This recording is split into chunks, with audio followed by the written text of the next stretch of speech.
Praise లో brothers and sisters అందరికి మనం ప్రేయర్ ని స్టార్ట్ చేసుకుందాము.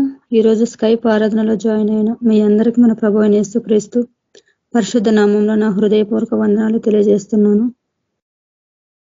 మనం ప్రార్థనతో ఈ యొక్క మీటింగ్ ఆరంభించుకుందాము. పరిశుద్ధులకు తండ్రి మీకు వందనాలు యేసయ్యా, మహోన్నతులకు దేవ మీకే కృతజ్ఞతలు అర్పించుకుంటున్నాం. ప్రభు ఈ యొక్క సాయంత్రం సమయంలో మీ సన్నిధి మనం నడిపించినందుకు మీకు ఎంతో వందనాలు ప్రభు. మీ సింహాసనాన్ని మీ యొక్క కృపా సింహాసనాన్ని ఆశ్రయించే యోగ్యతలు మాకు ఇచ్చినందుకు మీకు వందనాలనైనా ప్రభు.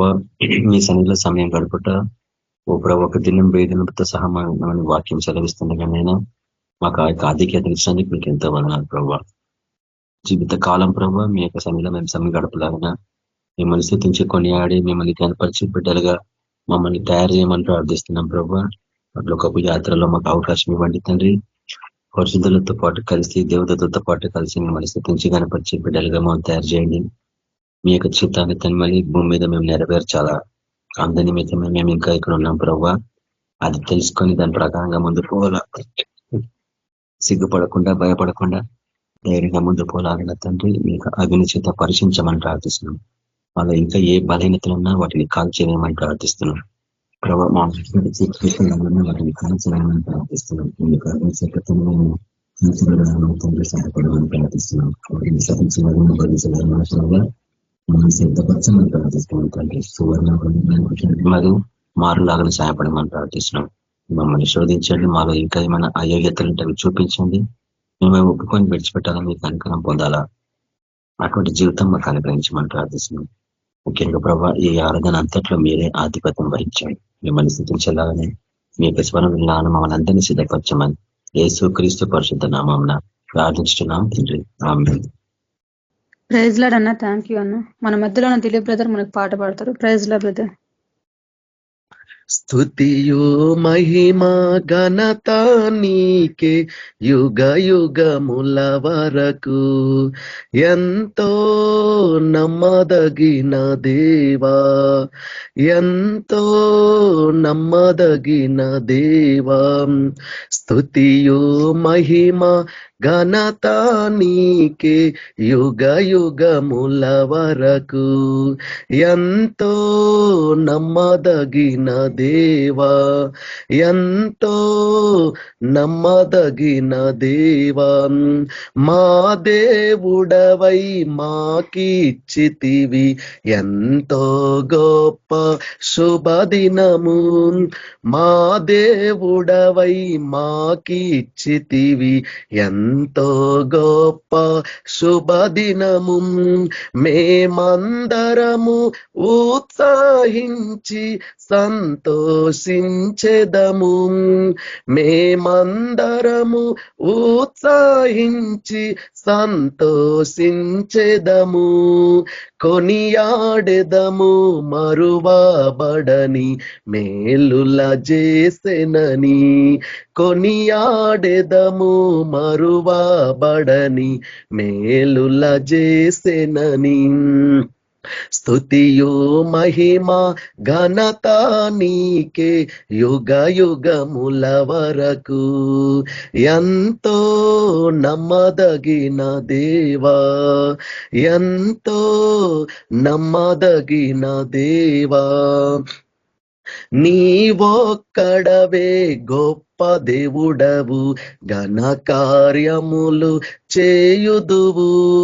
నీవొక్కడవే గొప్ప దేవుడవు, ఘన కార్యములు చేయుదువు. నీదు కృపయే నిరంతరము నిలిచియుండునుగా. నీదు కృపయే నిరంతరము నిలిచియుండునుగా. నిన్ను మేము ఆనందముతో ఆరాధించెదము. నిన్ను మేము ఆనందముతో ఆరాధించెదము. స్తుతియు మహిమ ఘనత నీకే యుగ యుగముల వరకు. ఎంతో నమ్మదగిన దేవా, ఎంతో నమ్మదగిన దేవా. నూతనముగా దినము నిలుచు నీదు వాత్సల్యత మాపై. నూతనముగా దినము నిలుచు నీదు వాత్సల్యత మాపై. ఖ్యాతిగా నిలిచే నీ నామమును కీర్తించెదమెప్పుడు. ఖ్యాతిగా నిలిచే నీ నామమును కీర్తించెదమెప్పుడు. ప్రీతితో మా స్తుతులర్పించెదము దాక్షిణ్యా ప్రభువా. ప్రీతితో మా స్తుతులర్పించెదము దాక్షిణ్యా ప్రభువా. స్తుతియో మహిమ ఘనత నీకే యుగ యుగముల వరకు. ఎంతో నమ్మదగిన దేవా, ఎంతో నమ్మదగిన దేవా, నీవే మాకు పరమ ప్రభుడవై నీ చిత్తము నెరవేర్చితివి. నీవే మాకు పరమ ప్రభుడవై నీ చిత్తము నెరవేర్చితివి. జీవమునిచ్చి నడిపించితివి నీ ఆత్మ ద్వారా. జీవమునిచ్చి నడిపించితివి నీ ఆత్మ ద్వారా. నడిపించెదవు సమభూమి గల ప్రదేశములలో నన్ను. నడిపించెదవు సమభూమి గల ప్రదేశములలో నన్ను. స్తుతియో మహిమ ఘనత నీకే యుగ యుగముల వరకు. ఎంతో నమ్మదగిన దేవా, ఎంతో నమ్మదగిన దేవా. భరించితివి శ్రమలు నిందలు ఓర్చితివన్నీ మా కొరకు. భరించితివి శ్రమలు నిందలు ఓర్చితివన్నీ మా కొరకు. మరణము గెలిచి ఓడించితివి సాతాను బలమున్. మరణము గెలిచి ఓడించితివి సాతాను బలమున్. పరము నుండి మాకై వచ్చే ప్రభు యేసు జయము. పరము నుండి మాకై వచ్చే ప్రభు యేసు జయము. స్తుతియో మహిమ ఘనత నీకే యుగ యుగముల వరకు. ఎంతో నమ్మదగిన దేవా, స్తుతియో మహిమ ఘనత నీకే యుగ యుగముల వరకు. ఎంతో నమ్మదగిన దేవా, ఎంతో నమ్మదగిన దేవా, నమ్మదగిన దేవా. Hallelujah. Thank you sister. Praise Lord. Thank you brother. మన మధ్యలో ఉన్న పరిశుద్ధ బ్రదర్ మనకు వాక్యాన్ని అందిస్తారు. Brother praise Lord brother. Praise Lord sister. మీరు వాక్యంలోకి నడిపించండి బ్రదర్. Okay sister. మన ప్రభువును రక్షకుడైన యేసుక్రీస్తు వారి యొక్క ప్రశస్తమైన నామంలో చేరవచ్చిన మీ అందరికీ నా వందనాలు, శుభములు. వాక్యంలోనికి మనం వెళ్ళకపోవడం మనం చిన్న ప్రార్థన చేసుకుంటాము. పరిశుద్ధుడైన తండ్రి, ప్రేమ కనికరం గల దేవ, కృప కలిగిన మా ప్రభువ, మీ ఘనమైన నామానికి స్తుతులు స్తోత్రములు చెల్లిస్తూ ఉన్నాం. గడిచిన కాలం అంతా తండ్రి మమ్మల్ని అందరినీ కాచి కాపాడుతూ వచ్చినందుకే మీకు వందనాలు. ఇంతవరకు ప్రభా మమ్మల్ని సజీవులుగా ఉంచినందుకే మీకు స్తోత్రాలు.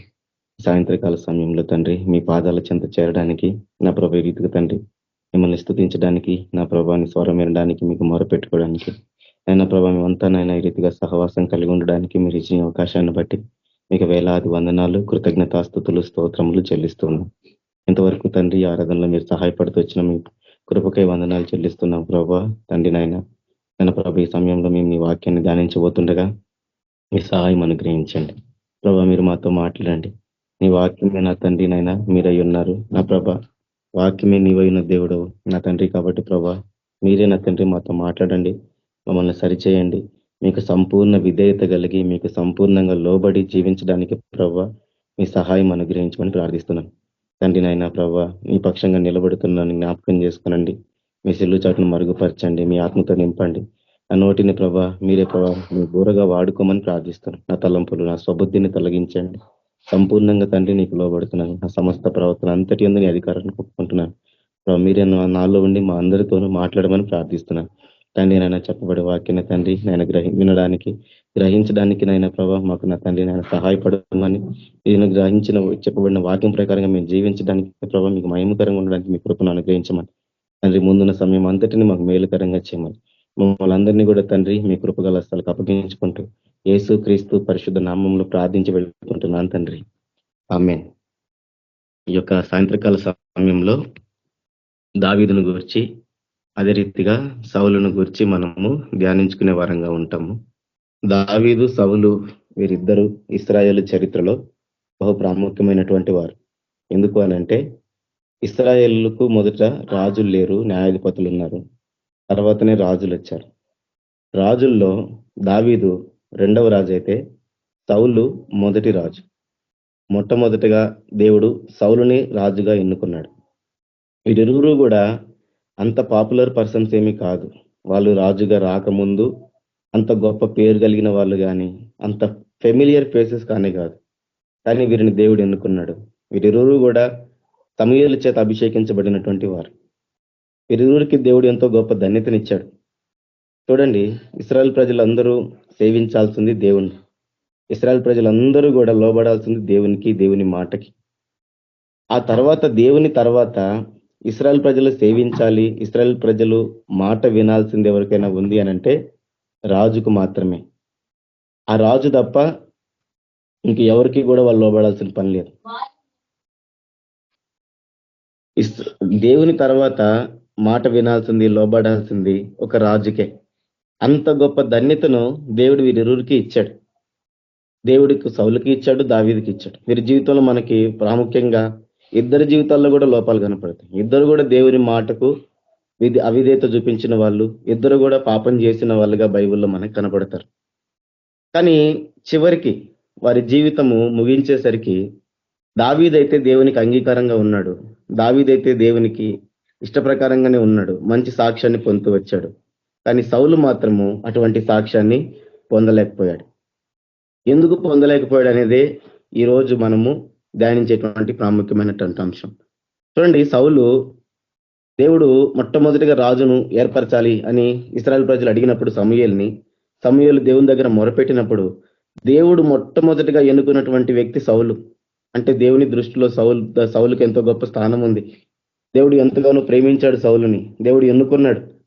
అటువంటి ఎన్నుకున్న వ్యక్తి చివరికి ఎటువంటి సాక్ష్యం పొందాడు అనంటే సమూయేలు మొదటి గ్రంథము 15వ అధ్యాయం 35వ వచనంలో, సమూయేలు మొదటి గ్రంథం 15వ అధ్యాయం 35వ వచనంలో, సౌలు బ్రతికిన దినములన్నిటను సమూయేలు అతన్ని దర్శింప వెళ్ళలేదు గాని సౌలును గూర్చి దుఃఖక్రాంతుడాయను, మరియు తాను సౌలును ఇశ్రాయేలీల మీద రాజుగా నిర్ణయించినందుకు యెహోవా పశ్చాత్తాపము పడెను.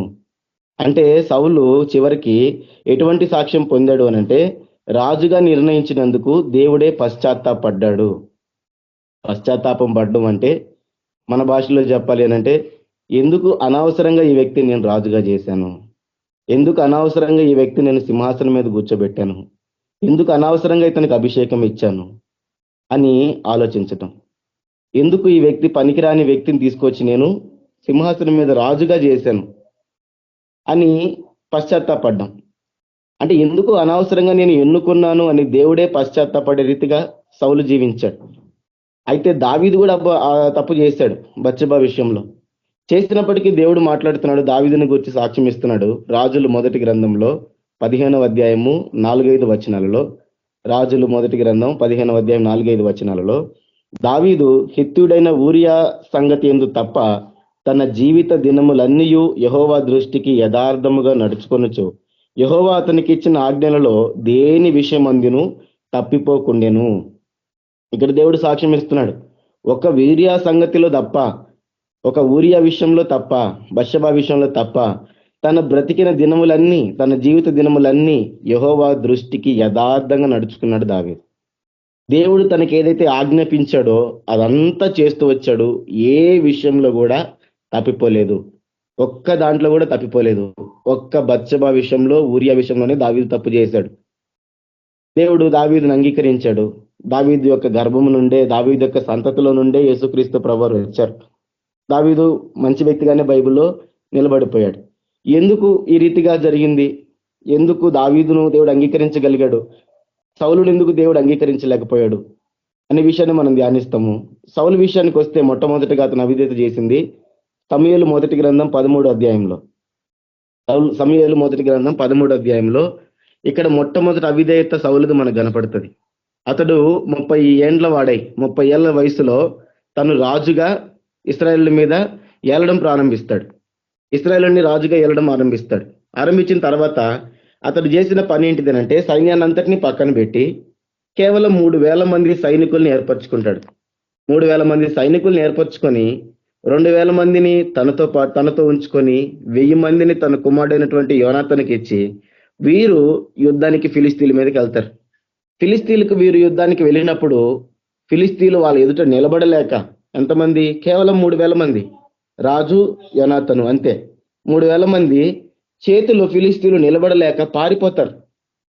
అంతగా గొప్ప విజయాన్ని దేవుడు అక్కడ ఇస్తాడు. 3,000 మంది వచ్చి మనల్ని ఓడించారని ఫిలిస్తీన్లు బహు కోపం తెచ్చుకుంటారు. 3,000 మంది వచ్చి మన మీదకి యుద్ధానికి వచ్చారు, మనం వాళ్ళని ఓడించలేకపోయామని చెప్పి కసి పెంచుకొని ఈసారి ఎంతో మంది సైన్యంతో వస్తారు. అదే సమూయేలు మొదటి గ్రంథము 13వ అధ్యాయము 5వ వచనంలో మనం చూస్తాం. 4-5 వచనాలలో సౌలు ఫిలిస్తీన్ల దండును హతము చేసినందున ఇశ్రాయేలీల ఫిలిస్తీన్లకు హేయులైరని ఇశ్రాయేలుకి వినబడగా జనులు గిల్గాలులో సౌలు నద్దకు కూడి వచ్చిరి. సౌలు ఫిలిస్తీన్ దండును ఎప్పుడైతే హతం చేశాడో అప్పుడు ఇశ్రాయేల్ అంతా ఫిలిస్తీన్లకి హేయం అయిపోయినారు. అంటే వాళ్ళు అసహించుకోవడం మొదలు పెట్టారు. కోపం వచ్చింది వాళ్ళ మీద. అందుకు వాళ్ళు ఏం చేశారు? ఫిలిస్తీన్లు ఇశ్రాయేలీలతో యుద్ధము చేయుటకై 30,000 రథములను, అంటే రథాల మీద వచ్చే వాళ్ళు ఎంతమంది అంటే 30,000 మంది. రథం అంటే ఒకరికంటే ఎక్కువ మంది కూడా ఉండొచ్చు. అంటే మనం ఒకరికి వేసుకున్నా కానీ 30,000 రథాలు వచ్చినాయి, 30,000 మంది వచ్చారు. తర్వాత 6,000 గుర్రపు రౌతులను, అంటే గుర్రపు రౌతుల మీద వచ్చిన వారి సంఖ్య 6,000. 30,000 రథాలు, 6,000 మంది గుర్రపు రౌతులు, 36,000 మంది. తర్వాత చూడండి, సముద్రపు ధర నుండి ఇసుక రేణువులంత విస్తారమైన జన సమూహమును సమకూర్చుకొని వచ్చిరి. రథాల మీద వచ్చిన వాళ్ళు 30,000 మంది, 30,000 రథాలు వచ్చినాయి, 6,000 గుర్రపు రౌతులు వచ్చినాయి. ఇక నడుచుకుంటూ పాదాలతో నడుచుకుంటూ వచ్చిన వారి సంఖ్య అక్కడ రాయలేదు. రాయబడిన మాట ఏంటిదంటే సముద్రపు ధర నుండి ఇసుక రేణువులంత విస్తారమైన జన సమూహం. అంటే ఎంతో మందిని తీసుకొని వచ్చారు. అంటే మొత్తాన్ని ఫిలిస్తీన్ల సైన్యము మొత్తం ట్రైనింగ్ లో ఉన్న వాళ్ళు, ట్రైనింగ్ అయిపోయినటువంటి వాళ్ళు, ఇష్టపడేటువంటి వాళ్ళు మొత్తాన్ని తీసుకొని వచ్చేసారు ఇశ్రాయేల్ మీదకి. ఇంతమంది సైన్యము, ఫిలిస్తీన్ల సైన్యము ఇశ్రాయేల్ మీదకి యుద్ధానికి వచ్చే వరకు సౌలులో భయం పుట్టింది. మొత్తం సైన్యం అంతా వచ్చేసింది, ఫిలిస్తీన్ల సైన్యం అంతా వచ్చేసింది ఇశ్రాయేల్ మీదకి. సౌలుకు భయం పుట్టింది, ఇశ్రాయేలుకు భయం పుట్టింది, మొత్తం చెదిరిపోయారు. సౌలు ఏం చేశాడు? సౌలు కూడా ఏం చేయాలో తెలియలేదు. అంతకుముందు మనం చూస్తే అదే సౌలు దేవుని ఆత్మతో అభిషేకించబడినటువంటి వాడు. దేవుని ఆత్మ రాగానే అప్పటికి యుద్ధానికి సహాయం ఉండదు, యుద్ధం చేసే వాళ్ళు ఎవరు సిద్ధంగా ఉండరు. కానీ అప్పటికప్పుడు ఒక ఎద్దును తీసుకొని చేతులతో తునకలు చేసి ఇశ్రాయేలు సర్వ గోత్రాలకు పంపించి ఎవడైనా సరే యుద్ధానికి రాకపోతే వాడందరినీ తుత్తునీలుగా చేస్తానని చెప్పి ప్రకటిస్తే మొత్తం ఆ రోజు 3 లక్షల మందిని సైన్యాన్ని సమకూరుస్తాడు సౌలు. అటువంటి వ్యక్తి ఈ ఫిలిస్తీన్లందరూ చేతికి వచ్చేసరికి భయపడిపోయాడు. అతడు భయపడిపోయాడు, ఇశ్రాయేల్ సైన్యం అంతా భయపడిపోయింది, మొత్తం చెదిరిపోయారు. ఇంకా సౌలుకి ఏం చేయాలో అర్థం కాలేదు. సమూయేలు కబురు పంపాడు, సమూయేలు సమయానికి రాలేదు. సమయానికి రాకపోయేసరికి ఇతడు తెగించి బలి అర్పించేశాడు, దహన బలిని ఇచ్చాడు. దహన బలి ఇచ్చిన తర్వాత సమూయేలు వస్తాడు. సమూయేలు వచ్చిన తర్వాత సమూయేలుతో మాట్లాడుతున్నాడు సౌలు. 13వ అధ్యాయం 11వ వచనంలో సమూయేలు అతనితో నీవు చేసిన పని ఏమని అడిగను. అందుకు సౌలు జనులు నా యొద్ద నుండి చెదిరిపోవుటయు. సమూయేలు వచ్చి అడుగుతున్నాడు, నువ్వేం చేస్తున్నావు అని అడిగితే, జనులందరూ నా యొద్ద నుండి చెదిరిపోతున్నారు, నిర్ణయ కాలంలో నీవు రాకపోవుటయు. అంటే నువ్వు నిర్ణయించిన కాలంలో నువ్వు నా దగ్గరికి రాలేదు. ఫిలిస్తీన్లు మిక్మషులో కూడి ఉండుటయు నేను చూచి, ఫిలిస్తీన్లందరూ మిక్మష్ అనే ప్రాంతానికి వచ్చారు. వాళ్ళ సైన్యం అంతా వచ్చింది. నేను చూసి ఇంకను యెహోవాను శాంతిపరచక మునుపే ఫిలిస్తీన్లు గిల్గాలునకు వచ్చి నా మీద పడుదురు అనుకొని నా అంతట నేను సాహసించి దహన బలిని అర్పించి తినను. సమయంలో వచ్చి అడిగినప్పుడు సౌలు సమాధానం చెప్తున్నాడు, నువ్వు సమయానికి రాలేదు, ఫిలిస్తీన్లేమో యుద్ధ భూమిలో ఉన్నారు, మనుషులేమో నా దగ్గర నుంచి చెదిరిపోతున్నారు, ఇశ్రాయేల్ సైన్యం అంతా నా ఎదుటి నుంచి చెదిరిపోతున్నారు, నాకు ఏం చేయాలో అర్థం కాలేదు, ఇది దేవుని ఉగ్రత ఏమో, దేవుని కోపమేమో నా మీద మండుకుందని నేను ఇక ఈ దేవుని శాంతిపరచకపోతే, ఈ దహన బలి ఇచ్చి ఈ బలి ఇచ్చి యెహోవాను శాంతిపరచకపోతే, దేవుని శాంతిపరచకపోతే, ఆ లోపే నేను శాంతిపరచక ముందే ఫిలిస్తీన్లు వచ్చి నన్ను చంపేస్తారేమో, మా మీద పడతారేమో అని భయపడి నేను సాహసించి దహన బలి ఇచ్చేసానని చెప్పాడు. అంటే సౌలు ఏమనుకుంటున్నాడు, ఫిలిస్తీన్లు రావడం, అంత సైన్యం రావడం అది దేవుని కోపం, దేవుడు కోపపడ్డాడు, దేవుడికి ఉగ్రత చూపించాడు. ఇప్పుడు గనక నేను పోయి దహన బలి అర్పించకపోతే, దేవుడిని శాంతింప చేయకపోతే ఇక నా మీదకి వాళ్ళంతా వచ్చేస్తారు, మమ్మల్ని చంపేస్తారని డిసైడ్ అయిపోయి ముందు అన్నిటిని పక్కకు పెట్టి దహన బలి ఇచ్చాడు దేవుడిని శాంతి పరచడానికి. అంటే సౌలు యొక్క ఉద్దేశం ఏంటిదంటే, దేవునికి బలి అర్పిస్తే దేవుడు శాంతి ఇస్తాడు, దేవునికి బలి అర్పిస్తే దేవుడు సహాయం చేస్తాడు, దేవుడికి బలి అర్పిస్తే యుద్ధంలో జయమిస్తాడు అనే ఉద్దేశంలో సౌలు ఉన్నాడు. అందుకు సమూయేలు అంటున్నాడు 13వ వచనంలో, అందుకు సమూయేలు ఇట్లనెను, నేను నీ దేవుడైన యెహోవా నీకిచ్చిన ఆజ్ఞను గైకొనక నీవు అవివేకపు పని చేసితివి.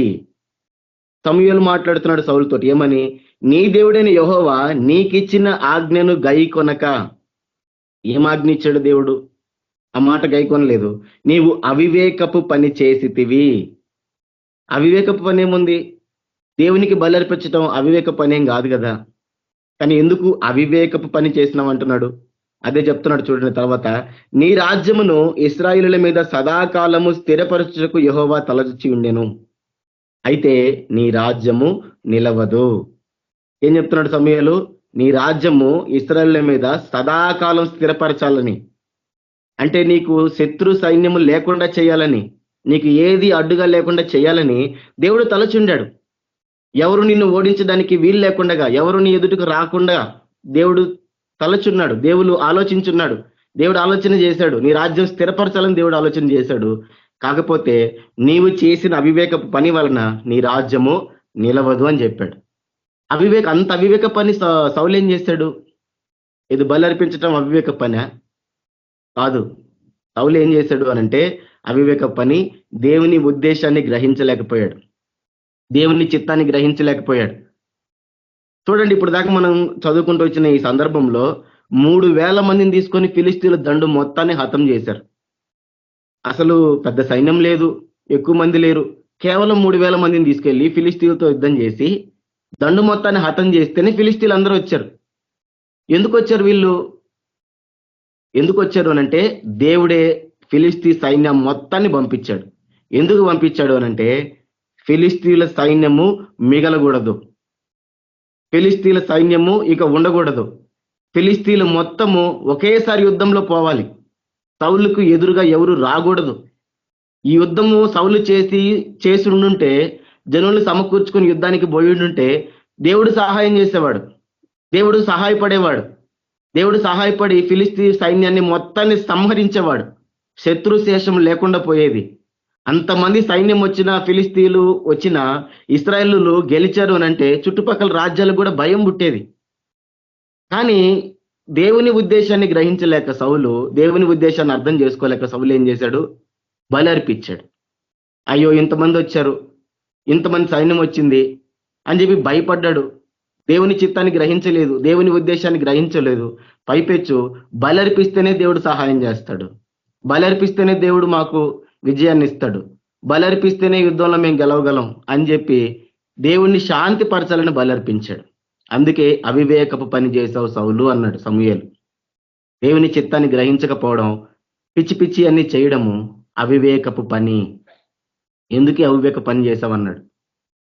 తర్వాత చెప్తున్నాడు సమూయేలు 14వ వచనంలో, యెహోవా తన చిత్తానుసారమైన మనస్సు గల ఒకని కనుగొని ఉన్నాడు, నీకు ఆజ్ఞాపించిన దానిని నీవు గైకొనకపోతే గనుక యెహోవా తన జనుల మీద అతనిని అధిపతిగా నియమించును. దేవుడు ఆల్రెడీ ఒక వ్యక్తిని ఫిక్స్ అయిపోయాడు. ఆ వ్యక్తి ఎటువంటి వాడు అనంటే యెహోవా తన చిత్తానుసారమైన మనస్సు కలిగినటువంటి వాడు. దేవుని చిత్తాన్ని జరిగించేటువంటి వ్యక్తిని దేవుడు కనుగొన్నాడు. నీ రాజ్యం నిలవదు అని చెప్పి వెళ్ళిపోయాడు. అంటే దేవుడు ఆల్రెడీ ఇంకొక వ్యక్తిని ఫిక్స్ అయిపోయాడు. ఆల్రెడీ సౌలు అవకాశం పోయింది అని దేవుడు కనికరం కలిగినటువంటి వాడు. సరే, మొదటి అవకాశం ఇచ్చాము, అవకాశాన్ని వాడుకోలేకపోయాడు సౌలు. రెండవ అవకాశం ఇద్దామని దేవుడు మళ్ళీ తిరిగి రెండవ అవకాశాన్ని ఇచ్చాడు. రెండవ అవకాశం ఏంటిది? సమూయేలు మొదటి గ్రంథం 15వ అధ్యాయంలో మనకు కనపడుతుంది. సమూయేలు మొదటి గ్రంథం 15వ అధ్యాయం మొదటి వచనంలో దేవుడు రెండో అవకాశాన్ని ఇస్తున్నాడు. ఏం చెప్తున్నాడు అక్కడ? సమూయేలు వచ్చి, ఒకానొక దినమున సమూయేలు సౌలుని పిలిచి, యెహోవా ఇశ్రాయేలులకు తన జనుల మీద నిన్ను రాజుగా అభిషేకించుటకై నన్ను పంపెను. చూడండి, ఆయన చెప్తున్న మాట ఏంటిదనంటే, దేవుడు నన్ను పిలిచి సౌలుని పిలిచి సమూయేలు చెప్తున్నాడు, దేవుడు ఇశ్రాయేలు మీద తన జనుల మీద నిన్ను రాజుగా అభిషేకించడానికి నన్ను పంపాడు. కాబట్టి యెహోవా మాట వినుము అన్నాడు. అంటే దేవుడు నీకు రెండో అవకాశం ఇస్తున్నాడు. తిరిగి మళ్ళీ దేవుడు నిన్ను రాజుగా అభిషేకిస్తాడు. ఈసారైనా సరే నువ్వు దేవుని మాట విను, దేవునికి లోబడు, దేవుని చెప్పింది చేయి, దేవుని చెప్పినట్టుగా, దేవుడు తగ్గినట్లుగా నువ్వు చేయి అని చెప్పి సమూయేలు వచ్చి సౌలుకు చెప్పాడు. రెండవ అవకాశం అంటే దేవుడు ఆల్రెడీ ఇంకో వ్యక్తిని ఫిక్స్ అయినప్పటికీ దేవుడు ఏం చేశాడు? మరలా అవకాశం ఇచ్చాడు. మళ్ళీ రాజుగా ఉండే అవకాశాన్ని ఇచ్చాడు. కానీ ఏమని అవకాశం ఇచ్చాడు? వెళ్ళి అమాలేకీయులందరినీ చంపేయి, ఒక్కరిని మిగిలించొద్దు. చిన్నవాళ్ళు కావచ్చు, పెద్దవాళ్ళు కావచ్చు, పశువులు కావచ్చు, ఏదైనా కానీ నీ కంటికి కనిపించింది ప్రతి దానిని నువ్వు సంహరించి తిరిగి రావాలి. వాళ్ళ శేషము ఉండకూడదు, అమాలేకీయుల శేషము ఉండకూడదని దేవుడు ఆజ్ఞాపిస్తే సౌలు ఏం చేశాడు? వెళ్ళాడు, యుద్ధం చేశాడు, అన్నిటిని చంపాడు. కానీ కొన్ని చూసే వరకు తన మనసు ఏమైపోయిందనంటే ఆగిపోయింది. కొన్ని పొట్టేళ్ళని, కొన్ని మేకల్ని, కొన్ని ఎడ్లని, వాటిని చూసే వరకు తన మనసు ఏమనిపించిందంటే, ఎంతో శ్రేష్టమైనవి కదా ఇవి, ఎంత బాగున్నాయి, ఎంతో చక్కగా ఉన్నాయి, ఇటువంటి పొట్టేళ్లను, ఇటువంటి ఎడ్లను తీసుకెళ్లి దేవుడికి బలర్పిస్తే దేవుడు సంతోషిస్తాడు కదా, ఇవి తీసుకెళ్లి దేవుడికి బలర్పిస్తే దేవుడికి సంతోషిస్తాడు కదా, దేవుడు ఆనందిస్తాడు కదా అని దేవుని మాట ఏంటిది? మొత్తాన్ని నిర్మూలన చేయమని ఆ మాటను పక్కకు పెట్టి, ఇవి బలికి బాగున్నాయి, ఈ బలి దేవుడికి వీటిని దేవుడికి బలిగా ఇస్తే దేవుడు సంతోషిస్తాడు, దేవుడు ఆనందిస్తాడు అని కొన్నిటిని కడగా ఉన్నాయి, మంచిగా ఉన్న వాటిని పక్కకు పెట్టి మిగతా అన్నింటిని చంపేశాడు. రాజును చంపలేదు. దేవుని మాటకు మళ్ళీ తిరుగుబాటు, అవివేక పని. ఏదేమైనప్పటికీ దేవుడి పని నేను చేయాలి, దేవుడు నాకు ఇచ్చిన పని నేను కంప్లీట్ చేయాలి, సంపూర్ణంగా నెరవేర్చాలనే ఉద్దేశం మనకి లేదు. అందరిని చంపేస్తున్నాం కదా, ఇవి బాగున్నాయి కదా, అది నా కోసం కాదు కదా, దేవుని కోసం కదా, ఏం కాదులే అనేటువంటి నిర్లక్ష్యం. అంటే ఇక్కడ కూడా తన మైండ్ సెట్ మనకు కనపడతా ఉంది. అంటే దేవుడికి బలర్పిస్తే సంతోషపడతాడు దేవుడు. ఇంతకు ముందు 13వ అధ్యాయంలో మనం చూసింది ఏంది? 2 సార్లు తన అవిధేయత చూపించింది బలికాడనే, బలి దగ్గరనే. మొదటిసారి ఏం చూపించాడు? బలర్పిస్తే దేవుడు శాంతిస్తాడు, బలర్పిస్తే దేవుడు విజయాన్ని ఇస్తాడు, బలర్పిస్తేనే దేవుడు తోడుగా ఉంటాడు, బలర్పించకపోతే దేవుడు సహాయం చేయడు, నాశనం చేసేస్తాడు అనేటువంటి తలంపు మొదటి మనం చూసాం. ఇప్పుడు బలర్పిస్తే దేవుడు సంతోషిస్తాడు, బలర్పిస్తే దేవుడు ఆనందిస్తాడు, శపితమైన వాటిని తీసుకొచ్చి అర్పించినా కూడా దేవుడు సంతోషిస్తాడు, దేవుడు ఆనందిస్తాడు. అంటే దేవుని ఆజ్ఞకు లోబడకుండా మనం చేసినా కూడా దేవుడు ఆనందిస్తాడు అనేటువంటి మైండ్ సెట్ లో ఉండిపోయినాడు, అనేటువంటి ఆలోచనలో ఉండిపోయినాడు. నిర్లక్ష్యం అన్నట్టు, దేవుని మాటను నిర్లక్ష్య పెట్టి దేవుని మాటను పూర్తిగా నెరవేర్చకుండా తిరిగి దేవునికి బలర్పిస్తే దేవుడు సంతోషిస్తాడు. అంటే చూడండి, సమూయేలు యొక్క మైండ్ సెట్ దేవుడికి బలి మాత్రమే కావాలి, దేవుడికి బలి తప్ప ఇంక ఏది అవసరం లేదు, దేవుడు బలిస్తేనే సంతోషిస్తాడు అనేటువంటి మైండ్ సెట్ సౌలుది. దేవుడికి బలి అర్పిస్తే చాలు, ఇంకేం అక్కర్లేదు, ఆయన ఉద్దేశం ఏంటిది, ఆయన చిత్తం ఏంటిది, ఆయన మాటలు ఏంటి, ఇంక ఏం అవసరం లేదు, ఇంక ఏం వద్దు, కేవలం దేవుడికి బలి అంటే ఇష్టం, ఆయన బలి ఇమ్మన్నాడు. ఆది కాండం నుంచి చూస్తే మన పితరులు అబ్రహాం కాడి నుంచి అందరూ బలిస్తూ వచ్చారు, దేవుడు సంతోషపడ్డాడు. అలాగే నేను బలిస్తే దేవుడు సంతోషపడతాడు అనేటువంటి ఆలోచనలో ఉండిపోయినాడు. అంతేగాని దేవుని మాట వినాలి, దేవుని ఉద్దేశాన్ని కనుగొనాలి, దేవునికి లోబడాలి, దేవుని తగినట్లుగా ఉండాలి అనే ఉద్దేశము సౌలులో లేదు. అందుకే మొదట బలి దగ్గరే పోయాడు, రెండో అవకాశం బలి దగ్గరే కోల్పోయాడు. 2 చూడండి, మనం అనుకుంటాం సౌలులో దేవుడు అంటే భయం లేకపోతే పని చేయడు, దేవుడు అంటే ఇష్టం లేకపోతే పని చేయడు. సౌలుకు దేవుడు అంటే ఇష్టము ఉంది, సౌలుకి దేవుడు అంటే భయము ఉంది, రెండు ఉన్నాయి. కానీ అవి రెండు కూడా దేవునికి తగినవి కావు. అవి రెండు కూడా దేవునికి తగినవి కావు. ఎందుకనంటే బలిపరిచిపోతే దేవుడు కోపాన్ని తగ్గించుకోడు. దేవుడు అంటే భయం ఉంది, దేవుడిని శాంతింప చేయాలి అనే భయం ఉంది. కానీ ఎలా శాంతింపజేయాలో తెలీదు, బలర్పిస్తే చాలనుకుంటున్నాడు. ఇంకోటి ఏముంది, దేవునికి సంతోష పెట్టాలి, దేవునికి ఇష్టమైన ఇవ్వాలనుకుంటున్నాడు. ఏం చేస్తే దేవుడు ఇష్టపడతాడు అది గ్రహించలేకపోయాడు. కేవలం బలిస్తే దేవుడు ఇష్టపడతాడు అనుకున్నాడు. తన యొక్క ఉద్దేశము కేవలం బలి, ఆ బలి మీదనే ఉండిపోయాడు. అందుకే 2 సార్లు దేవుడు అవకాశం ఇచ్చినప్పటికీ 2 సార్లు తనకిచ్చిన అవకాశాన్ని కోల్పోయి దేవుడు పశ్చాత్తాపడే రీతిగా, ఎందుకు ఇటువంటి వ్యక్తిని నేను ఎన్నుకున్నాను, నా ఉద్దేశాన్ని గ్రహించలేడు, నా చిత్తాన్ని గ్రహించలేడు, నేనేం చెప్పానో వినడు, నేను ఏం చెప్తున్నానో గ్రహించడు, పైపెచ్చు నాకే చేయాలనుకుంటాడు. ఇతని మైండ్ సెట్ ఏంటిది? నా మాటకు పూర్తిగా లోబడడు, నా మాట పూర్తిగా అర్థం చేసుకోడు, కేవలం బలిస్తే చాలు బలి బలి బలి అని నా దగ్గరికి వస్తున్నాడు. ఇటువంటి వ్యక్తిని, నా ఉద్దేశాన్ని గ్రహించలేని వ్యక్తిని, నా చిత్తాన్ని నెరవేర్చలేని వ్యక్తిని, నా ప్రణాళికను నెరవేర్చలేని వ్యక్తిని, నా బిడ్డల్ని కాపాడలేని వ్యక్తిని, ఆ ఫిలిస్తీన్ల వల్లనే కదా, ఆ ఫిలిస్తీన్లు ఆ రోజు కనుక అర్థం చేస్తుంటే ఇంకోసారి ఫిలిస్తీన్ల చెరలోకి ఇశ్రాయేల్ ప్రజలు పోయేవాళ్ళు కాదు.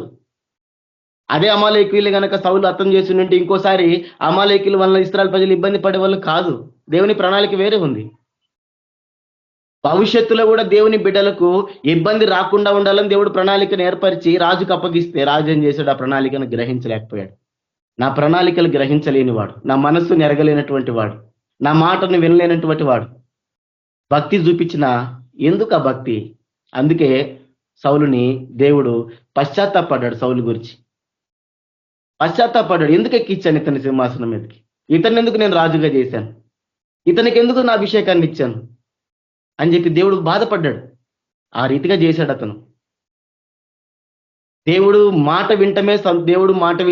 మాట వినుటయే శ్రేష్టమన్న సంగతి సౌలు గ్రహించలేకపోయాడు. అందుకే దేవుడు పశ్చాత్తాపడ్డాడు. అదే దేవుడు చూడండి దావీదును కనికరించాడు. మళ్ళీ దావీదు కూడా పాపం చేశాడు, బెత్షెబ విషయంలో పాపం చేశాడు. చూడండి, యుద్ధానికి వెళ్ళలేదు, వ్యామోహాన్ని, వ్యభిచారాన్ని, నరహత్యని, అబద్ధాలని, కుయుక్తుల్ని, ఎన్నో రకాలైనటువంటి పాపాలు చేస్తూ వచ్చాడు. ఎప్పుడైతే నాతాను ప్రవక్త వచ్చి దావీదు దగ్గరికి వచ్చి నువ్వు పాపం చేశావు అని చెప్పినప్పుడు ఒక్క మాట కూడా ఎదురు మాట్లాడకుండా వెళ్ళి దేవుని సన్నిధిలో కూర్చొని ఏడుస్తూ ఉన్నాడు, పశ్చాత్తాపడుతూ ఉన్నాడు, దేవుని దగ్గర ఏడుస్తూనే ఉన్నాడు. ఎంతలా ఏడుస్తున్నాడు అనంటే నా పరుపు నా కన్నీటి ప్రవాహంలో కొట్టుకొని పోతుంది అనేటువంటి మాట మాట్లాడాడు. అంటే ఎంత కన్నీరు గార్చాడో దేవుని దగ్గరికి వచ్చి, ఎంత ఏడ్చాడో, ఎంత పశ్చాత్తాపడ్డాడో, ఎంత దుఃఖపడ్డాడో మనకు తెలుస్తుంది. అదే దావీదు అంటున్నాడు కీర్తనల గ్రంథం 51వ అధ్యాయంలో, కీర్తనల గ్రంథం 51వ అధ్యాయము 16వ వచనంలో దావీదు మాట్లాడుతున్నాడు, నీవు బలుని కోరువాడవు కావు, కోరిన ఎడల నేను అర్పించుదును, దహన బలి నీకు ఇష్టమైనది కాదు. చూడండి, దావీదుకి సౌలుకి ఇదే తేడా. దావీదేమంటున్నాడు, నీవు బలిని కోరువాడవు కావు, నీకు బలిగాది ఇష్టమైనది, నీకు బలి సంతోష పెట్టదు. ఒకవేళ నువ్వు బలే కోరుంటే నేను చేసిన పాపానికి ఎన్ని బలులైనా ఇచ్చుండేవాడిని, నేను చేసిన తప్పుకి ఎన్ని బలులైనా ఇచ్చుండేవాడిని, ఎన్ని మేకలనైనా వధించేవాడిని, ఎన్ని పొట్టేళ్ళైనా వధించేవాడిని, ఎన్ని ఎడ్లనైనా వధించేవాడిని, శ్రేష్టమైన వాటిని తీసుకొని వధించేవాడిని. కానీ అవేవి కూడా నువ్వు కోరినవి కావు కదా, అవేవి నీకు ఇష్టమైనవి కావు కదా. నేను నీకు మాత్రమే విరోధంగా పాపం చేశాను, నీ మాటకు లోబడలేదు, నీకు మాత్రమే విరోధంగా పాపం చేశాను నేను అని చెప్పి గుండెలు బాదుకుంటూ ఏడుస్తున్నాడు. అంటే దేవుడికి కోపం పుడితే మనం బలర్పిస్తే దేవుడు సంతోషించడు అనే విషయాన్ని దావీదు గ్రహించాడు. ఆ విషయం సౌలు గ్రహించలేకపోయాడు. దేవుని మాట వింటేనే దేవుడు సంతోషపడతాడు, పాపం చేస్తే దేవుడు ఇష్టపడ్డు. చేసిన పాపానికి వెళ్ళి బలర్పించి అయిపోయిందిలే, నేను పాప పరిహారార్థ బలిచ్చాను, దహన బలిచ్చాను, దేవుడు సంతోషపడతాడులే అని చెప్పి వెళ్ళిపోతే దేవుడు అంగీకరించడు అనే విషయాన్ని దావీదు గ్రహించాడు. అందుకే పోయి తన కన్నీటిని కారుస్తూ దేవుని దగ్గర మొరపెడుతూ ఉన్నాడు. తనమంటున్న మాట, విరిగిన మనస్సే దేవునికి ఇష్టమైన బలులు దేవా.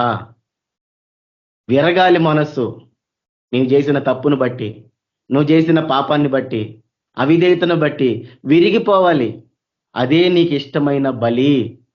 విరిగి నలిగిన హృదయమును నీవు అలక్ష్యము చేయవు. దేవుడు ఏ బలిని కోరుతున్నాడు? విరిగిన మనస్సుని, పాపాలను బట్టి పశ్చాత్తాపాన్ని, అది దేవుడు కోరుతున్నాడు. ఆ విషయం సౌలుకి అర్థం కాలేదు. దావీదుకి అర్థమైన విషయము సౌలుకి అర్థం కాలేదు. దేవుడు ఎటువంటి వాడో, దేవుని మనస్సు ఎటువంటిదో, దేవుడు ఏం కోరుతున్నాడో దావీదుకి అర్థమైన రీతిగా సౌలుకి అర్థం కాలేదు. దావీదు చేసిన పని మొదటిది చివరిది అదే, ఆ పాపమే. అందుకే దేవుడు అన్నాడు, ఒక్క ఊరియా సంగతి ఎందు తప్ప, ఒక ఊరియా విషయంలో తప్ప దావీదు తన జీవిత దినములన్నిటిలో యథార్థంగా నడుచుకున్నాడు. దేవుడు తనకిచ్చిన మాటలో దేనిని కూడా అతడు అలక్ష్యం చేయలేదు. దేవుని మాటకు లోబడ్డాడని రాయబడింది. అందుకే వారు మంచి సాక్ష్యాన్ని దావీదు పొందుకోగలిగాడు, సౌలు పొందుకోలేకపోయాడు. దేవుడికి పశ్చాత్తాపాన్ని పుట్టించాడు తన భక్తి వల్ల. అదే భక్తి వల్ల దావీదు దేవుణ్ణి సంతోషపెట్టాడు, ఏడ్చాడు. కాబట్టి ఈ సందర్భాన్ని మనం ఎందుకు జ్ఞాపకం చేసుకుంటున్నామనంటే, మనల్ని కూడా మనం పరిశీలన చేసుకోవాలా. ఈ సందర్భం ద్వారా, ఇక్కడ జరుగుతున్న విషయం ద్వారా మనం కూడా మనం పరిశీలించుకోవాలా. మనము సౌలు కలిగిన విధానంలో ముందుకు పోతున్నామా, దావీదు విధానంలో ముందుకు పోతున్నామా? మనల్ని మనం పరిశీలన చేసుకోవాలి. సౌలు అవివేకపు పని చేశాడు. సౌలు దేవుని మాటకు లోబడలేదు. పైపెచ్చు దేవునికి బలర్పిస్తే సంతోషిస్తాడు, దేవునికి బలర్పిస్తే శాంతిస్తాడు, దేవునికి బలర్పిస్తే విజయాన్ని ఇస్తాడు అనే ధోరణిలో ఉన్నాడు. కానీ దావీదు అలాగా లేడు. తను చేసిన పాపాన్ని బట్టి విరిగిపోయాడు. తను చేసిన పాపాన్ని బట్టి ఎంతగానో దుఃఖిస్తూ రోధిస్తూ ఉన్నాడు. దేవుని పాదాలు పట్టుకొని క్షమించమని అడుగుతూనే ఉన్నాడు. విరిగి నలిగిన హృదయం కలిగిన వాడై ఉన్నాడు. మరి చూడండి, ఈరోజు మనం గనక క్రైస్తవ ప్రపంచాన్ని చూస్తే, క్రైస్తవులందరినీ చూస్తే సౌలు కేటగిరీలోనే ఉంటారు అందరూ. ఏదైతే సౌలు నడిపింపు ఉందో, దేవుడు అంటే ఇష్టమే, దేవునికి చేయాలని ఇష్టమే, దేవునికి భయం, దేవుడు అంటే భయమే. కానీ ఆ భయము, ఆ ఇష్టము దేవునికి తగిన రీతిగా ఉండదన్నట్టు. దేవుడు ఏదో అడుగుతాడు అది దాని రీతిగా ఉండదన్నట్టు. ఈరోజు అందరూ సౌలు నడిపింపులో ఉన్నారు. ప్రార్థన చేయాలి, ఆరాధన చేయాలి, ఉపవాసాలు ఉండాలి, అన్నీ చెప్తారు. మందిరానికి రావాలి, వాక్యం వినాలి, అన్నీ చెప్తారు. కానీ కానుకలు ఇవ్వాలి, ఇవన్నీ చేస్తే దేవునికి ఇష్టం అని ప్రకటించే వాళ్ళు ఉన్నారు. ఇవన్నీ చేయాలి, అవి చేస్తే దేవుడు సంతోషిస్తాడని చేసే వాళ్ళు ఉన్నారు. కానీ దేవుని మాట విని దేవునికి లోబడే వాళ్ళు ఎవ్వరూ లేరు. దేవుని మాట విని దేవునికి లోబడి దేవుని ప్రణాళిక నెరిగి దేవుని చిత్త ప్రకారంగా ముందుకు పోయే వాళ్ళు ఎవరూ లేరు.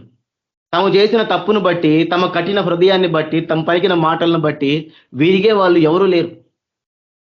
నేను తప్పు చేశాను, నేను పాపం చేశాను, నేను ఇట్లాంటి మాటలు మాట్లాడాను, లేక ఇట్లా నేను ద్వేషించాను, నేను ఇలా ఉన్నాను అని వెళ్ళి దేవుని దగ్గర మోకరించి ఉపవాసాలు ఉండే వాళ్ళు ఎవరూ లేరు. దేవుని దగ్గరికి వెళ్ళి పశ్చాత్తాపడే వాళ్ళు ఎవరూ లేరు. అటువంటి పరిస్థితులు ఎవరూ లేరు. నేను కానుకలు ఇస్తున్నాను కదా, నేను గంట సేపు ప్రార్థన చేస్తున్నాను కదా, నేను అది చేస్తున్నాను కదా, నేను దేవుని సేవ చేస్తున్నాను కదా, దేవుని పని చేస్తున్నాను కదా అని సమర్థించుకుంటూ దేవుని మాట వినకుండా లోబడకుండా జీవించే వాళ్ళ కంటికి అందరూ కనిపిస్తారు. అందరూ అటువంటి వాళ్ళే, అందరూ అటువంటి కేటగిరీలో ఉన్నటువంటి వాళ్ళే. అంతేగాని దేవుని ఉద్దేశం ఏంటిది అనే ప్రణాళికలు, దేవుని ప్రణాళిక ఏంటిదని గ్రహించే వాళ్ళు లేరు. చూడండి, అటువంటి రీతిగా మనం ఉండకూడదు. దేవుడు బలులను బట్టి సంతోషించడు. దేవుడు మనం చేసేటువంటి పరిచర్యను బట్టి సంతోషించడు.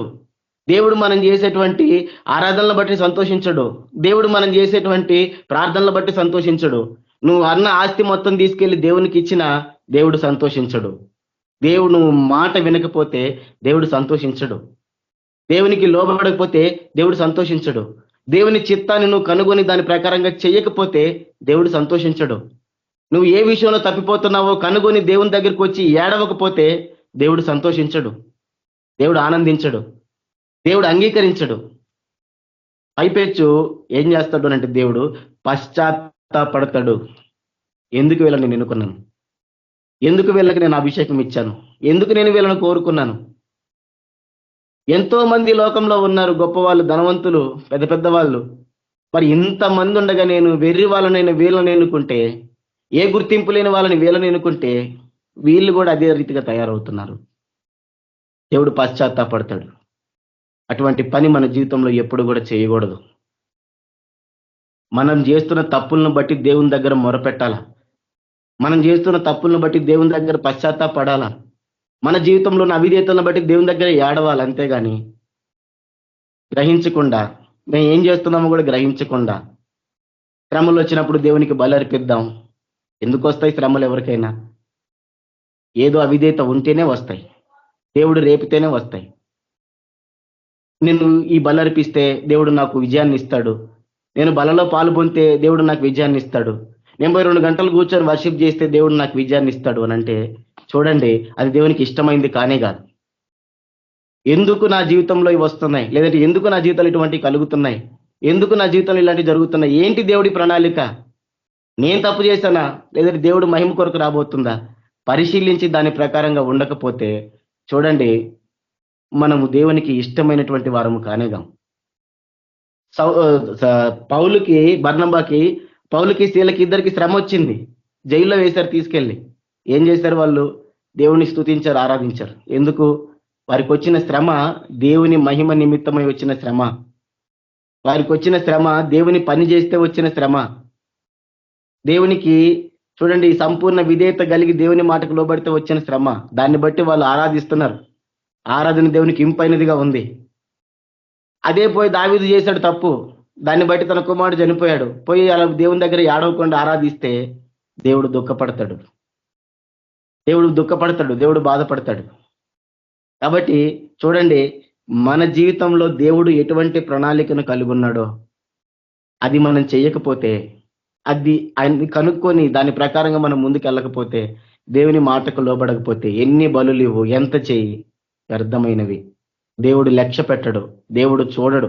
అదే ఇక్కడ మనం చూస్తా ఉన్నాం, అదే ఇక్కడ మనకు కనపడతా ఉంది. దేవుడు అన్నాడు ఇర్మియా గ్రంథం 7వ అధ్యాయం 22వ వచనంలో, దేవుడు మాట్లాడుతున్నాడు. ఇర్మియా గ్రంథం 7వ అధ్యాయం 22వ వచనంలో, నేను ఐగుప్తు దేశంలో నుండి మీ పితరులను రప్పించిన దినమున, అంటే ఎప్పుడైతే నేను ఐగుప్తు దేశం నుంచి మీ పితరులు ఎవరైతే ఉన్నారో మోషేతో పాటు బయటకు వచ్చిన వాళ్ళందరినీ రప్పించిన ఆ దినమున నేనేం చెప్పాను అంటే, చూడండి ఆయన మాట్లాడుతున్నాడు, దహన బలులను గూర్చి కానీ బలులను గూర్చి కానీ నేను వారితో చెప్పలేదు.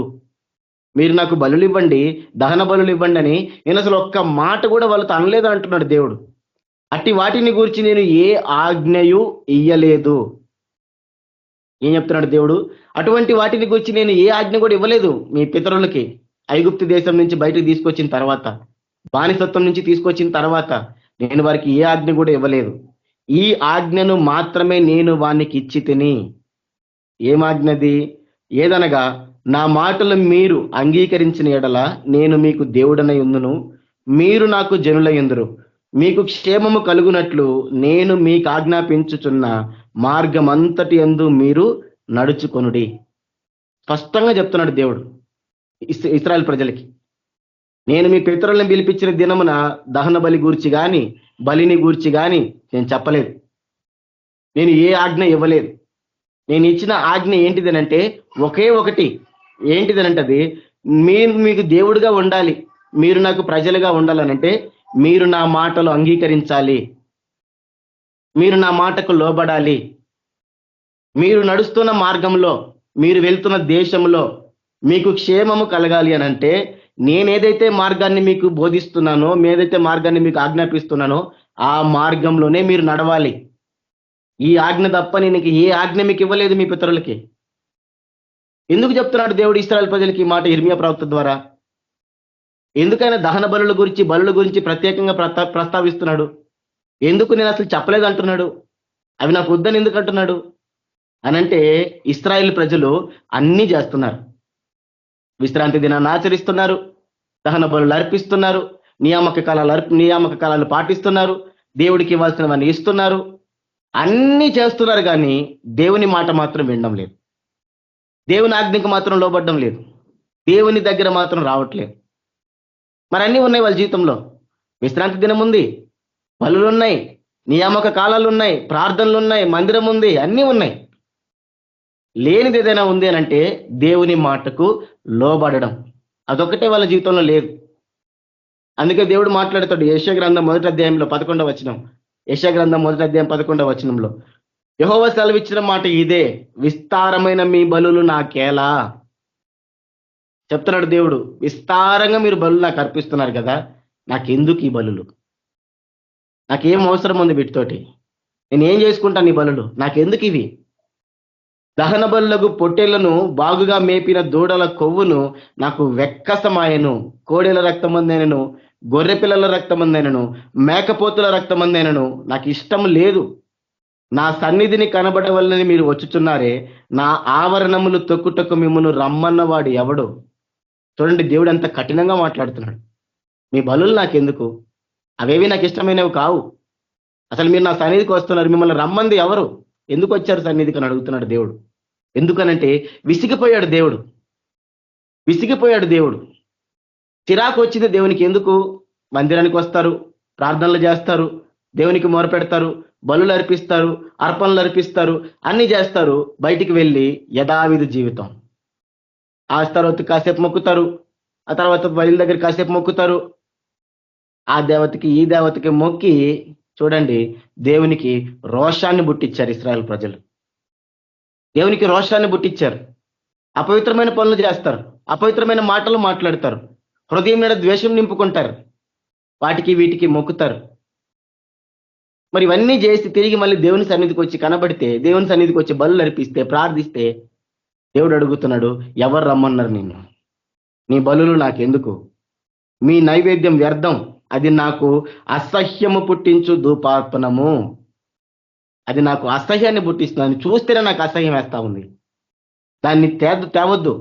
అమావాస్యయు విశ్రాంతి దినమును సమాజ కూట ప్రకటనమును జరుగుచున్నవి. పాపులు గుంపుగూడిన ఉత్సవ సమాజమును నేను ఓర్చజాలను. విశ్రాంతి దినాలు, సమాజ కూట ప్రకటనలు అన్నీ జరుగుతున్నాయి. మీరంతా గుంపుగూడి నన్ను ఆరాధిస్తున్నారు, కానీ మీ గుంపు నేను సహించలేకపోతున్నాను.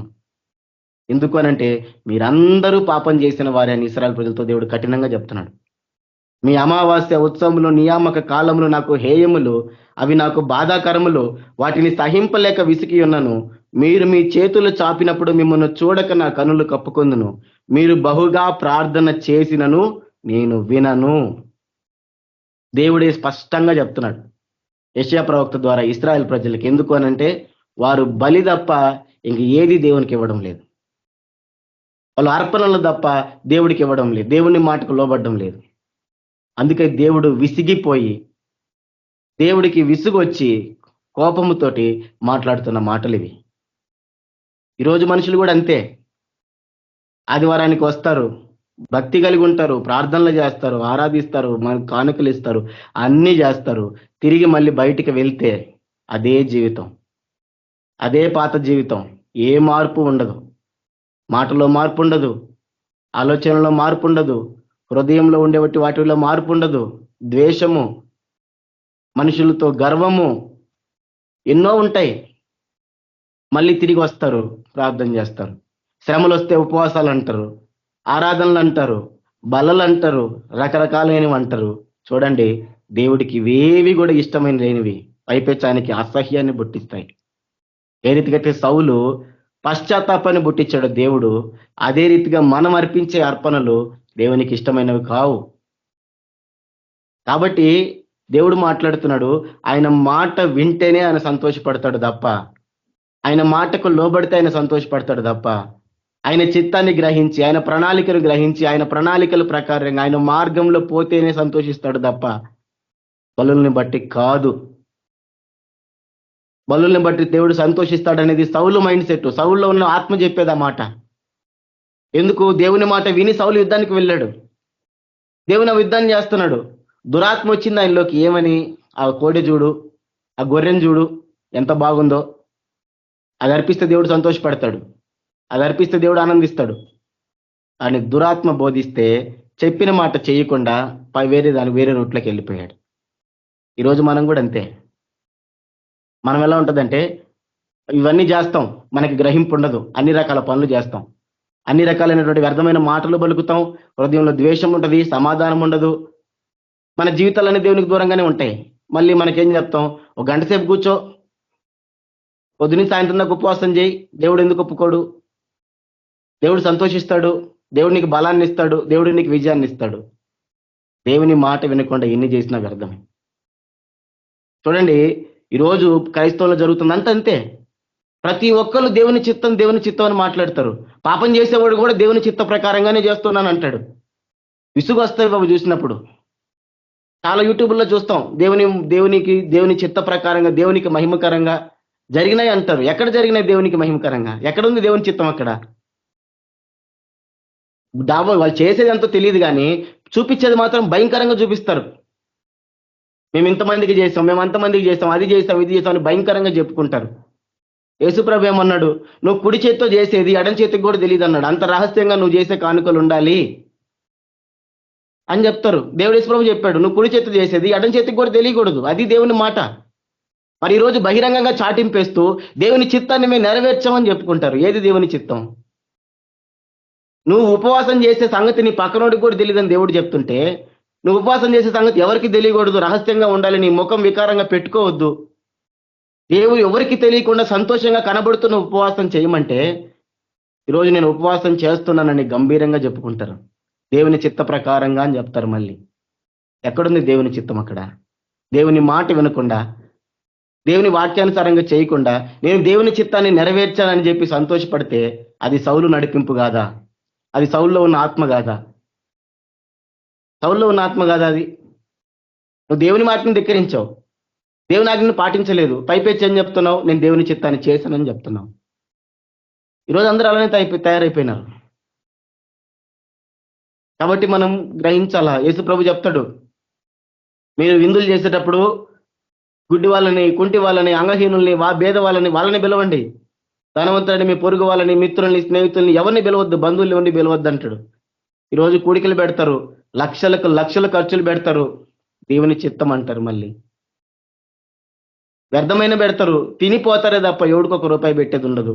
మళ్ళీ దేవుని చిత్తం అంటారు. ఎక్కడుంది దేవుని చిత్తం? ఎక్కడ జరుగుతుంది దేవుని చిత్తం? చేసే పనులన్నీ చేస్తారు, దేవుని దగ్గరికి రారు, దేవునికి లోబడరు, దేవుని మాట వినరు. శ్రమలు వస్తే బల్ల అంటారు, బలలో పాల్పొంతే శ్రమలు పోతాయి అంటారు. ఎక్కడుంది దేవుని చిత్తం? లేదు, దేవుని చిత్తం లేదు, దేవుని ఉద్దేశం లేదు. మనకు మనం అలా అనుకుంటున్నాం. ఎందుకు అనంటే సౌలులో ఉన్న ఆత్మ మనకు అట్లా చెప్తుంది కాబట్టి. దేవుని ఆత్మ నడిపిస్తే ఏం చెప్తుంది? పాపమును గురించి, లోకమును గురించి మనల్ని ఒప్పింపజేస్తుంది దేవుని ఆత్మ. ఎందుకు దావీదు కన్నీరు విలవిల్లాడుస్తూ ఏడుస్తూ నా పరుపు కూడా కొట్టుకుపోతుంది అన్నాడు అంటే, అతనిలో ఉన్న దేవుని ఆత్మ తొలగిపోలేదు, అతనిలో పరిశుద్ధాత్మ ఉంది. అందుకే 51వ కీర్తనలో ప్రార్థన చేస్తాడు, నాలో ఉన్న పరిశుద్ధాత్మను తొలగించకము, నాలో ఉన్న పరిశుద్ధాత్మను నాకు దూరము చేయకము, తొలగించకము అని ఉంటుంది. ఎందుకు అంటే అతనిలో దేవుని ఆత్మ ఉంది. పాపం చేసిన ఆ ఆత్మ ఏం చెప్తుందంటే ఒప్పుకోమంటుంది. ఆత్మ ఏం చెప్తుంది? ఏడవమంటుంది, పశ్చాత్తాపడమంటుంది, ఇక నుంచి ఆ పని చేయొద్దంటుంది, దేవుని కనికిరాన్ని వేడమంటుంది. అంతేగాని పోయి దేవుని దగ్గర ఆరాధన చేయి, దేవునికి బలు అర్పించు అని చెప్పలేదు ఆత్మ. పాపమును గురించి ఒప్పిస్తా ఉంది. తను చేసిన ప్రతి పనిని బట్టి, తను పన్నిన కుయుక్తుల్ని బట్టి ఏడుస్తున్నాడు. ఇంత దరిద్ర పనులు నేను ఎందుకు చేశాను నా జీవితంలో అని, ఇంత పనికి మళ్ళీ ఇంత నీచమైన కార్యం నా జీవితంలో నేను ఎలా చేశానని చెప్పి ఏడుస్తున్నాడు దావీదు. నాకేదో శిక్ష వస్తుందనో, నాకేదో వస్తుందని కాదు, ఇటువంటి నీచమైన కార్యాలు దేవుని బిడ్డగా నేను ఎందుకు చేశాను? దేవుని ఆత్మ కలిగినటువంటి వాడిని, దేవుని కనికరం కలిగినటువంటి వాడిని, దేవుని నడిపింపు కలిగినటువంటి వాడిని ఎందుకు చేశానని ఏడుస్తూ ఉన్నాడు. ప్రతీది తలుచుకుంటున్నాడు, ప్రతీది గుర్తు చేసుకుంటున్నాడు, కుమిల్లి కుమిల్లి కుమిల్లి ఏడుస్తున్నాడు. అందుకే ఆయనకి అంత కన్నీరు వచ్చింది. ఉట్టిగానే వస్తుంది ఆ కన్నీరు. ఆయనలో ఉన్న ఆత్మ అలా నడిపిస్తుంది అతన్ని, అంతగా ఏడ్చేలా చేసింది. అందుకే దేవుడు అతన్ని క్షమించగలిగాడు. అందుకే దేవుడు అతని ద్వారా ఈ లోకానికి వచ్చాడు. కానీ సౌల్లో ఉన్న ఆత్మ అంటే చెప్పదు. సౌల్లో ఉన్న ఆత్మ దురాత్మది, అది చెప్పదు. అదేం చెప్తుంది?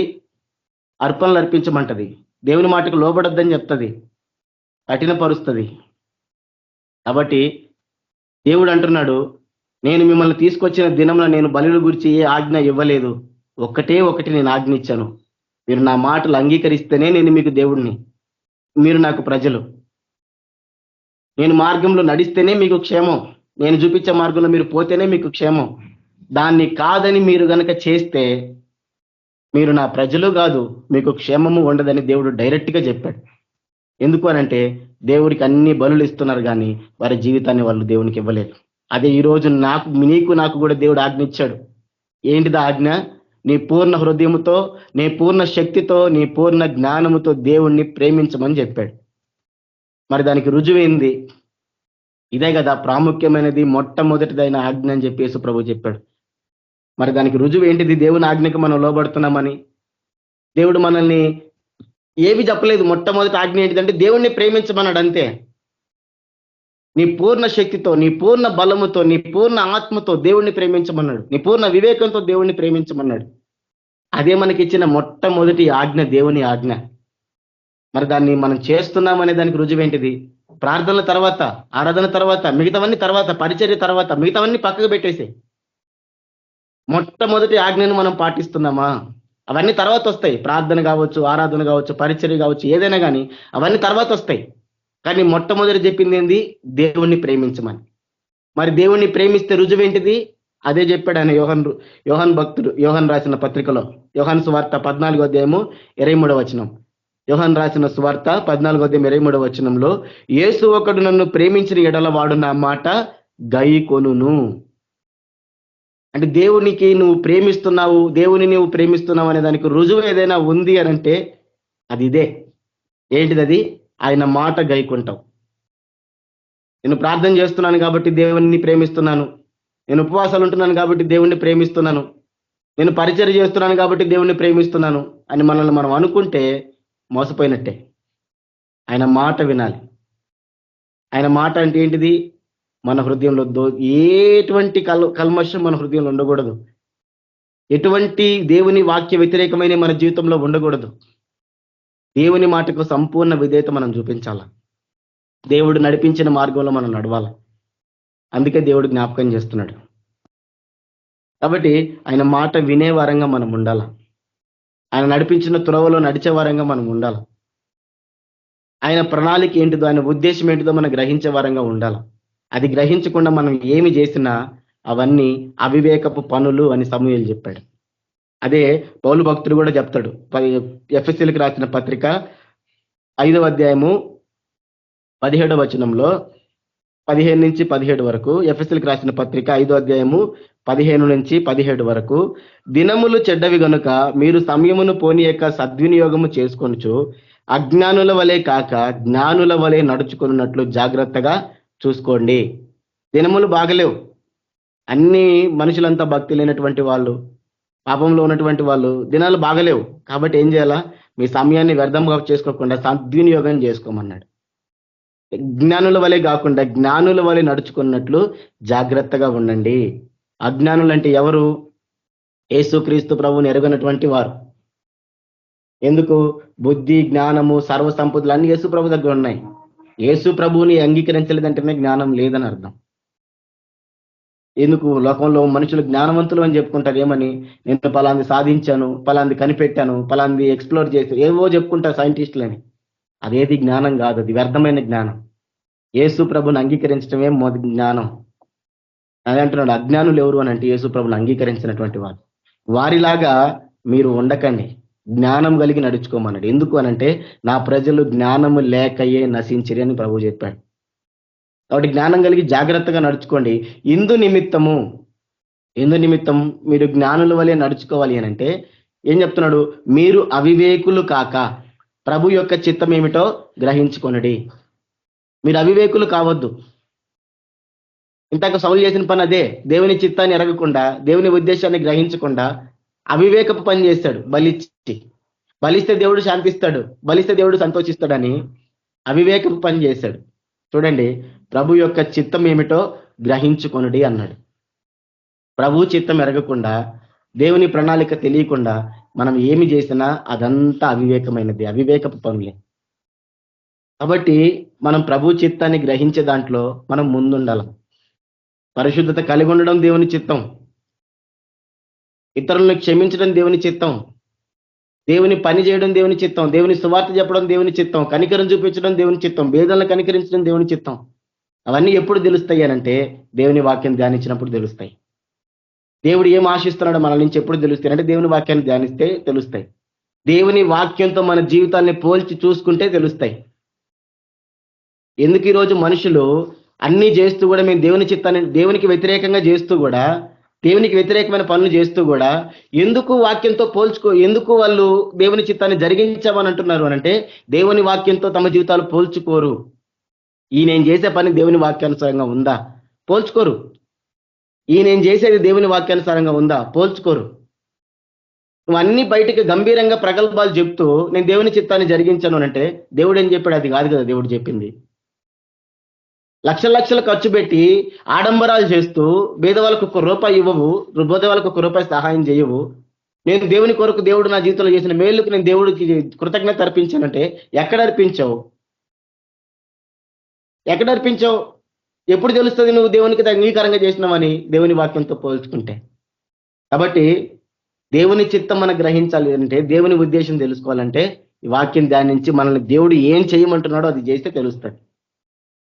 దీన్ని దూరం పెట్టి మనం ప్రార్థన చేసి ఉపవాసాలు చేసి దేవునికి గంభీరంగా చేస్తే ఏది కూడా దేవునికి అంగీకారంగా ఉండదు.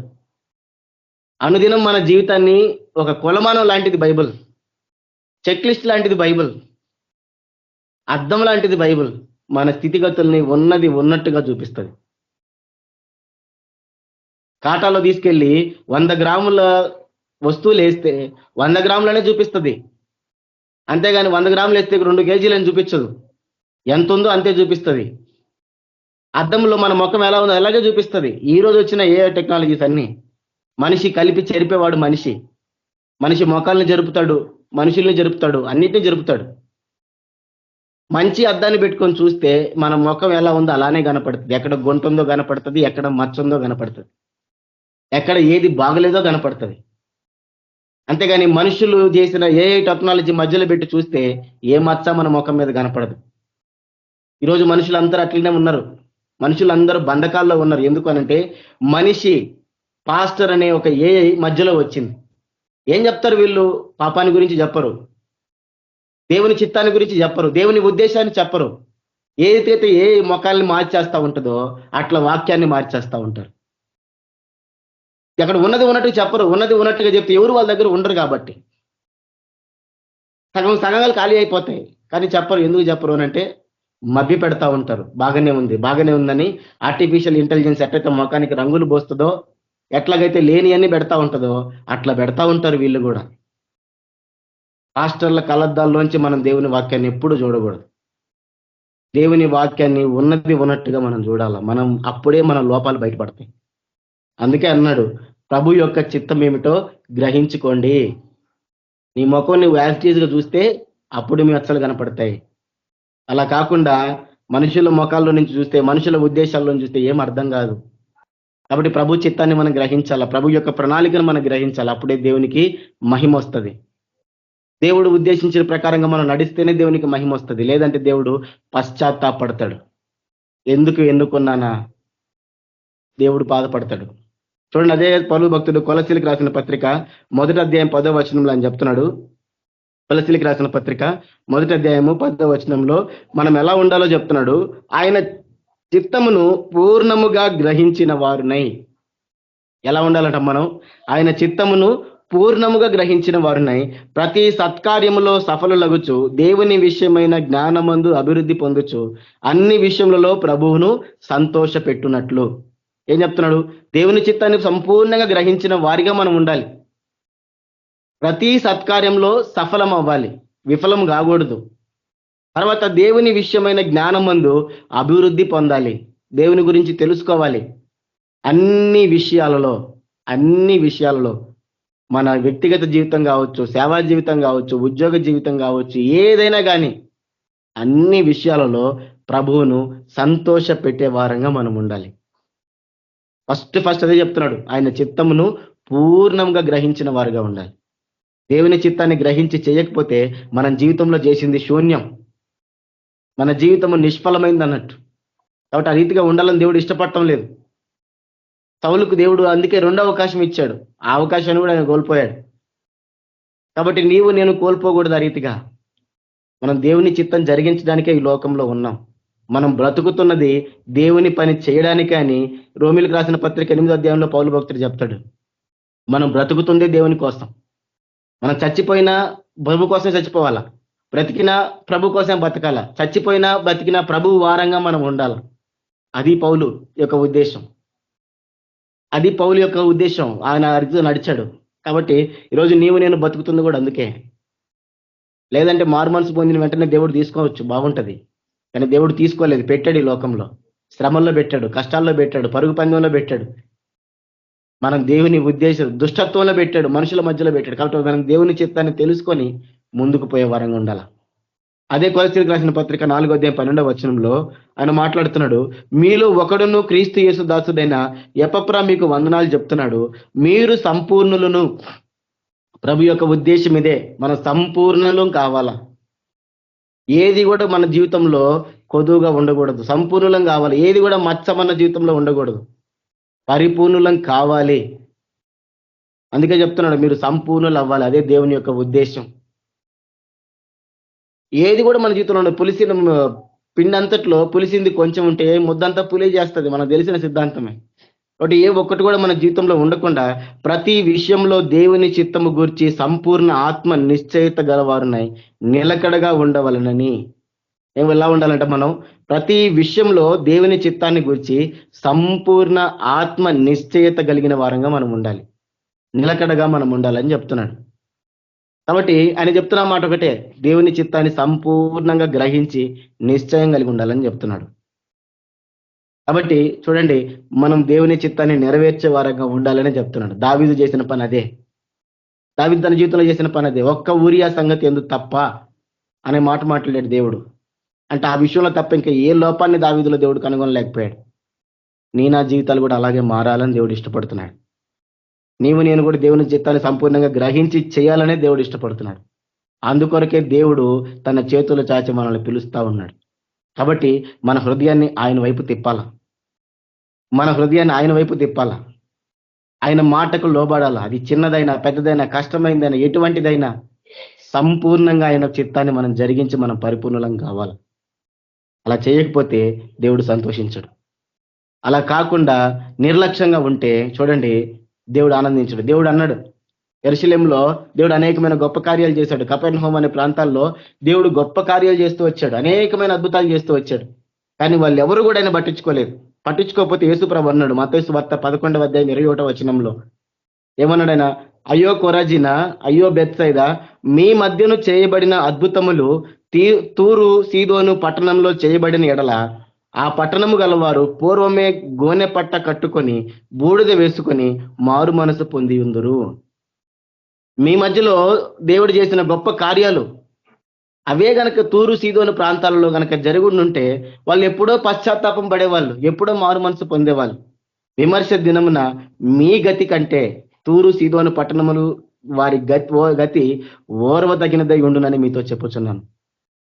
అంటే ఎన్నో దేవుడు మనకు బయలుపరుస్తావి విని కూడా మనం నిర్లక్ష్యం కలిగిన వారైతే, నిర్లక్ష్యం చూపించిన వారమైతే దేవుడు మాట్లాడుతున్నాడు. విమర్శ దినం ఉందని ఒక దినం ఉంది. ఆ దినాన్ని దేవుడు అడుగుతాడు. ఆయన ముందు నిలబడాలంటే ఆయన చిత్తం జరిగించాలా. లేదు అంటే చూడండి, వారికంటే ఎవరు తూరు సీదోను దేవుని ఎరిగని వారు, వారికంటే కూడా మన పరిస్థితి ఘోరంగా ఉంటుందనే విషయాన్ని మనం జ్ఞాపకం చేసుకోవాలి. ఎందుకంటే వాడు తెలియక చేశాడు, మనం తెలిసి చేసాం. కాబట్టి క్రైస్తవులను మనం జాగ్రత్తగా ఉండాలి ఇంకా అన్యుల కంటే. అని అంటున్నాడు, కపెర్నహూమా, దేవుడు అనేకమైన అద్భుతాలు చేసిన ప్రాంతం కపెర్నహూమా, యూదులంతా ఉన్న ప్రాంతం, దేవుని బిడ్డలంతా ఉన్న ప్రాంతం. దేవుని బిడ్డలతో మాట్లాడుతున్నాడు. ఆకాశం మట్టుకు నీవు హెచ్చింపబడదవా? నువ్వు ఆకాశం కంటే హెచ్చించబడతావా? ఎందుకు? మేము అబ్రహాం సంతానం, మేము దేవుని సంతానం, దేవుని ప్రజలం.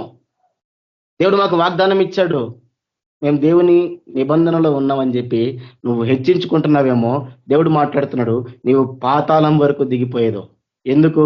ఆయన మాట వినలేదు, ఆయన చిత్తాన్ని గ్రహించలేదు, మారు మనసు పొందలేదు, రక్షణ పొందలేదు.